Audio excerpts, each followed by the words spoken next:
हाय मित्रों, केम छो? मजा में? ओके, आप बता मजा में जशो। स्वागत है तमारू नवा ब्लॉग में। तो बधाई दायरा ने राम राम ने सीताराम, जय श्री कृष्ण ने जय माताजी। माताजी बधाने खुश राखे, तो स्वस्थ रहो, मस्त रहो ने एकदम खुश रहो। आपणी बाજરાનું કામકાજ ચાલે છે। આજ તો લગભગ પૂરું થઈ જાય ડુંડા વાટવાનું ને કરસનને તો ઘણું બધું ટ્રેક્ટરનું પણ કામ હે। તો ખેતર સુધારવા જો હે એ બધું કામ ચાલુ જ રહી है ને આપણે આજ વટાઈ જાય ડુંડા તો ઓલા સही પણ ફેરવવાના है। આગલા દેના જે બેઠા હતા એ કારણ કે હુકવવો તો જોઈએ જ। એવું બધું કામકાજ છે ને પાછી વરસાદની આગાહી પણ આવી। એકવાર તો આપણે વરસાદમાંથી બસે ગયા વાવાઝોડામાંથી, તો પાછી આગાહી આવી ગઈ। આમાં હમણાં તો આપણે ધબધબાટી જ બોલી હળિયું કાઢવી પડે। આગાહી હોય એટલે વધારે આપણે હેરાન થવું પડે। બાકી નકળતા નિરાતે થયા રાખે તો કંઈ ઉતામેર ન હોય, પણ વરસાદની આગાહી, વાવાઝોડું, પવનની બધી આગાહી છે એટલે આપણે જરાક ઉતાવળ કરવી પડે વધારે, હસવાઈ જાય વહેલું સાટાસૂટીનું। એવું બધું કામકાજ હાલે આપણે મિત્રો 4 દીધી બાજરો વાઢીએ હા। અડધોક વઢાઈ ગયો તો આજ રોટાવેટર અટાણામાં ચાલુ કરી દીધું। જીવો વટાતો જતો જાય, ટાઈમ હોય ત્યાં રાખતા જાય। ટ્રેક્ટર કેર હોય ત્યાર વારે પાછું રોટાવેટર રાખે। નકર તો હમણાં મગુના કામ હાલે એટલે મગમાં હાલતું હોય ટ્રેક્ટર તો પછી રોટાવેટર ન જોડે તો આવું બધું આપણી કામકાજ ચાલુ હોય બાજરાનું। કારણ કે નાખવા જવું હોય ને તો હેલબું લાગે આપણે, આખા દાંડરમાં થઈને નીકળવું પડે ટપે ટપે એટલે બીજી તો કંઈ આણે ઉતામેર ને આપણે રોટાવેટર સીધું હાંકવાનું તરત। પણ બાજરાના ડુંડામાં આપણી બાસકું ભરાય એટલે નાખવા જવું પડે, ત્યાં પછી આખા બાજરામાં ટેપેને જવું પડે, તો નીકળવામાં તકલીફ પડે। તો આપણે આ ઘરનું ટ્રેક્ટરને ખેતી હાંકે નાખીએ તો પછી આપણે નાખવા જવું હોય તો ખરે નાખવા તો જવું જ પડે, એટલે હેલવું પડે આપણે। એ સારું થઈને જ્યાં ચાલુ કરી દીધું રોટાવેટર વાહન લગ્ન હાંકવાનું, એટલે એક ફેરામાં તો કટિંગ ન થાય પણ મોટું મોટું કટિંગ થાય। પણ આપણી બાસકા લઈને બાજરાના ડુંડા લઈને ખરીએ જવું હોય ઢગલો કરીએ એના ઢકાણ કે ઢગલો તો એક જ ઠેકાણે હોય તો આપણે તકલીફ ન પડે કરવામાં। બાકી જે આ સાઈડનો વઢાઈ ગયો નાકોર બાકી હે, પણ ગરમી બહુ પડે તો હમણાં શરબત તો આપણી ચાલુ જ હોય।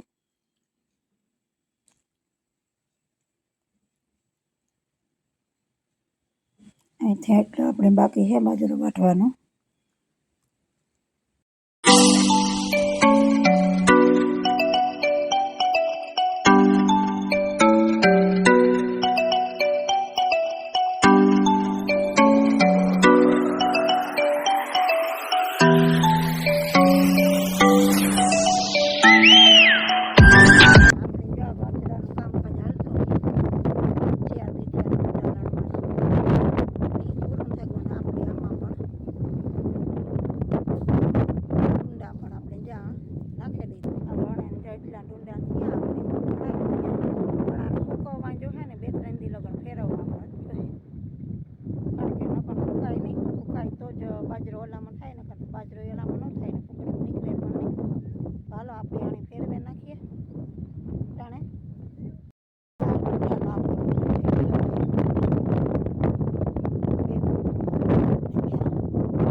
આપણે જો પાછું આમાં ટ્રેક્ટર જોડી દીધું, ચાલુ કરી દીધું. દાંતી આપી હતી એમાં દાંતી સુકાઈ ગઈ એટલે હવે આપણે એમાં રા પાકવાનું ચાલુ કરી. ધૂળની ડમરી ઉડે અને ટ્રેક્ટર બહુ દેખાતું ને કે ધૂળ બહુ ઉડે, પવન બહુ છે ને એટલે જો સામે હેઠે આ બાજુ આવે રપટ હાલે રપટ. હજે તો આમાં 3 હાથી હાલ છે, રપટ હેઠે ને બીજા 2 હાથી છે ને ત્યાર પછી આપણે આમાં ખેતરમાં સાહ નાખ્યા જેવું થાય. હવે આજની તારીખમાં કાં પૂગીએ, હાથીડું કેટલેક પૂગે જોવાનું રહીએ આપણે, ત્યાં કે કેટલેક હાથીડું પૂગે.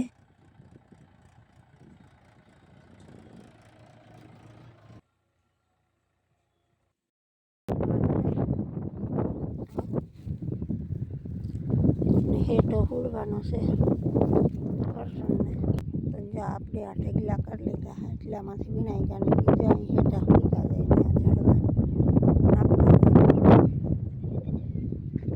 જો આગળ હેઠો હુળે છે ત્યાં પૂગી ગયા ને આપણે હજી વીણવાનું ઘણું બધું છે, ફરતો હેઠો હુળવાનો હે. તો આજે આ પાછું નવીન કામ જાગ્યું.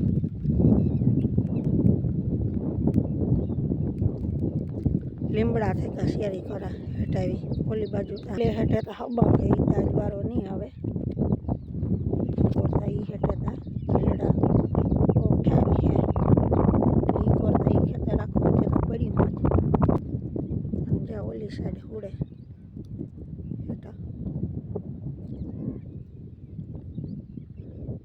આપણે આ વીણવા માંડીએ કાં હા.